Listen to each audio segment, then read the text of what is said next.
নমস্কার বন্ধুরা, আশা করি সবাই অনেক ভালো আছেন। আজকে আমি চলে এসেছি হিঙ্গলগঞ্জে অভিজিৎদের খামারে। তো বন্ধুরা, বিভিন্ন সময় আমরা কিন্তু ভিডিওতে বলে থাকি যে অবশ্যই ট্রেনিং নিয়ে তবে কিন্তু একটা ছাগলের খামার করবেন। তবে অনেক বন্ধু রয়েছেন যারা কল করেন যে দাদা ট্রেনিংটা কোথায় নেব, ফার্ম তো করা হয়ে গেছে, মানে আগে ফার্ম হয়ে গেছে পরে ট্রেনিংয়ের কথা ভাবছেন। কেন ভাবছেন?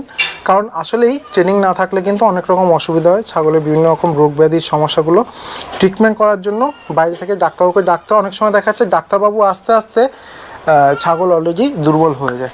তো সেই সমস্ত কারণে আজকে অভিজিৎদাকে আমি একটু রিকোয়েস্ট করলাম যে যদি একটা প্রতিবেদনে তিনি অংশগ্রহণ করেন আমার সঙ্গে, যেখানে তিনি শেয়ার করবেন তার অভিজ্ঞতা ইনজেকশন ছাড়া। দেখুন, সবার আগেই আমি বলছি যে ইনজেকশন খুব ভালো একটা পদ্ধতি, খুব দ্রুত কাজ করে রোগ নিরাময়ের ক্ষেত্রে। তবে যারা ইনজেকশন দিতে পারেন না সেই ক্ষেত্রে কি করা যেতে পারে? দাদা বললেন অবশ্যই ট্যাবলেট রয়েছে, প্রত্যেকটা ওষুধেরই প্রায় বেশিরভাগ ওষুধেরই ট্যাবলেট ফর্ম হয়, সিরাপ ফর্ম হয়, তাই দিয়েও কিন্তু ট্রিটমেন্ট করা যায়। এই ভিডিওটার মানে কিন্তু এই নয় যে এই ভিডিও দেখে আপনি এক ট্রেনিং নেবেন না, অবশ্যই ট্রেনিং নেবেন। প্রাইমারি লেভেলের যে ট্রিটমেন্টটা, যে পাড়ার ডাক্তারবাবু আসার আগে পর্যন্ত যেই চিকিৎসাটা আপনি করবেন, সেটার জন্য কিন্তু এই ভিডিওটা করা হচ্ছে। দাদাকে অনেক ধন্যবাদ যে দাদা আমাকে একটু সময় দেন। দাদা অনেক ধন্যবাদ। নমস্কার। নমস্কার দাদা, আমার ফার্মে আসার জন্য অনেক ধন্যবাদ। না, আপনি যে আসলে সময় দিয়েছেন, এবং সবাইকে বলে রাখি বন্ধুরা, দাদাকে কিন্তু প্রচুর লোকে কিন্তু কল করে, এবং দাদা সবাইকে আসলে কিন্তু এটা বলতে গেলে একটা জনসেবা, সবাইকেই কিন্তু তিনি সার্ভিস দিয়ে চলেছেন। কোন রোগের কী ওষুধ দিতে হবে না হয়তো ভীষণ ব্যস্ত থাকেন, তারপরেও কিন্তু সবাইকে অনেক সাহায্য করে থাকেন। অনেক ধন্যবাদ দাদা। ধন্যবাদ দাদা। হ্যাঁ দাদা, প্রথম তাহলে কোন রোগ নিয়ে আলোচনা হবে? প্রথম কিছু বা বেসিক জিনিস যেগুলো ফার্মে রাখতেই হবে, বা যেগুলো না রাখলে আপনারা ফার্ম করতে পারবেন না, বা ডাক্তার আসার আগে কোনো একটা অ্যাক্সিডেন্ট ঘটে যাবে। তো সেইগুলো আমি কিছু ওষুধ এখানে রেখেছি, একবার দেখিয়ে দিই।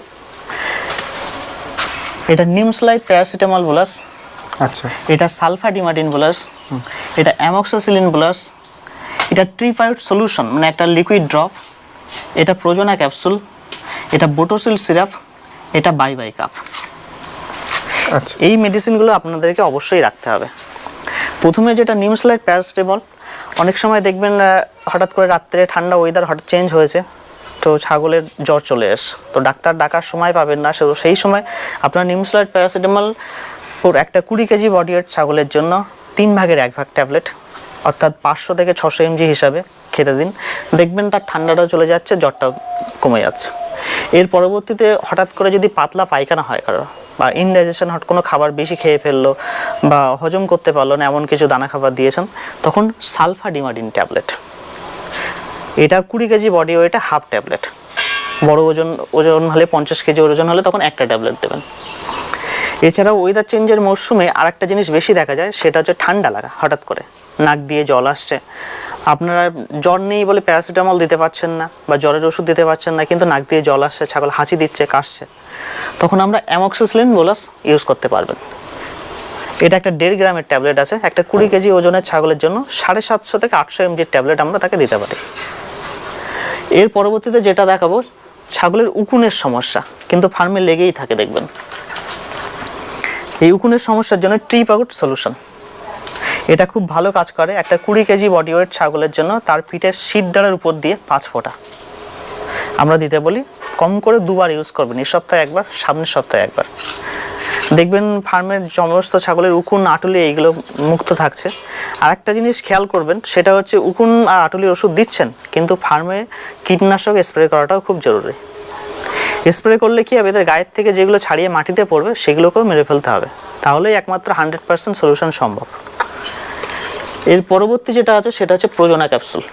অনেক সময় ফার্মের ছাগল হিটে আসে না, কি করলে হিটে আসবে? আপনারা কৃমির ওষুধ দিয়েছেন, ভিটামিন খাইয়েছেন, তাও হরমোন ডিসব্যালেন্সের জন্য হিটে আসছে না।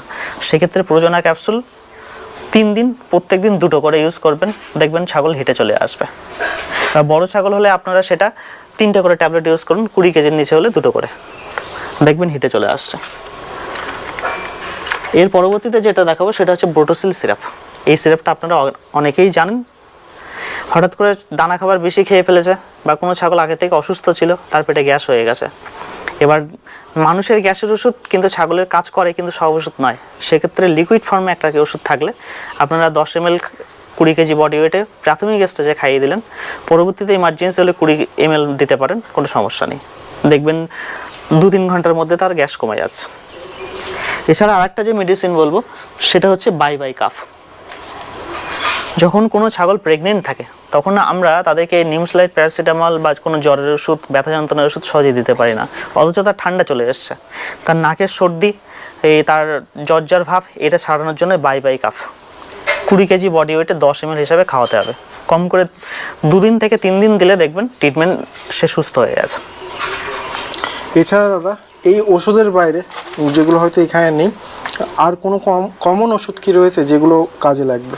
কমন ওষুধ বলতে কিছু ওষুধ আপনারা ভেটেরিনারিতে না পেলে হিউম্যান ওষুধও ইউজ করতে পারেন। যেমন পায়খানার ওষুধ টিজেড ট্যাবলেট বা ওজেড ট্যাবলেট, এই জাতীয় কম্পোজিশন পায়খানার জন্য ইউজ করতে পারেন।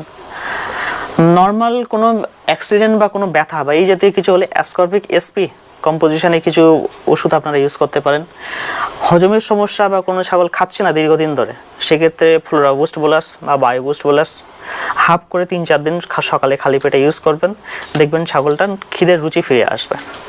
আরেকটা জিনিস ফার্মে সব থেকে বেশি দরকার, সেটা হচ্ছে কোনো বি কমপ্লেক্স সিরাপ যারা ইউজ করতে ইঞ্জেকশন না দিতে পারেন।